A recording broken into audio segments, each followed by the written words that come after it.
di Pasar Aceh ya? Aceh. Nah, hari ini kita cepat nih. Kemarin kita terlambat Oh kesorean. iya. Ya. Nah, ini di sini ada boothnya UD Kapal tsunami. ya. Ini ada produk-produknya seperti biasa, lengkap, ada abon. abon. Ini yang siap saji. Dan ini kalau mau masak sendiri, Ya, mau pakai santan, boleh. Ya, diracik ini sendiri. Ini ada kopinya juga loh teman-teman. ya, ini kopi enak sekali deh. Iya. Kopi tuh. Nya di sini. Kan dia kasar. Biji kopi ya? Iya. Ini tinggal teman-teman, disaring aja. tahu nggak cara masaknya? Ini harus ada di atas api dia. Ya, dimasak mendidih. ya, bukan air diseduh. Betul, ini air mendidih, terus baru dimasukin ini dan dia harus berada di atas api untuk beberapa saat. Jadi jangan langsung diangkat. Terus enak. Ya.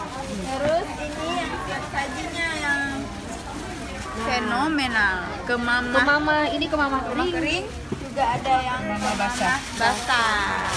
Ada dua Itu ada versi. kakaunya.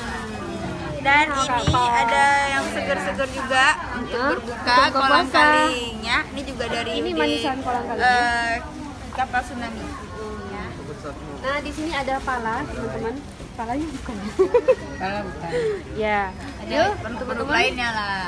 Ikuti liputan kita di channel YouTube CT TJUTE, jangan lupa subscribe dan ikuti ini informasinya di website Abonnya udah nampak. kapaltsunami.com. Sampai jumpa.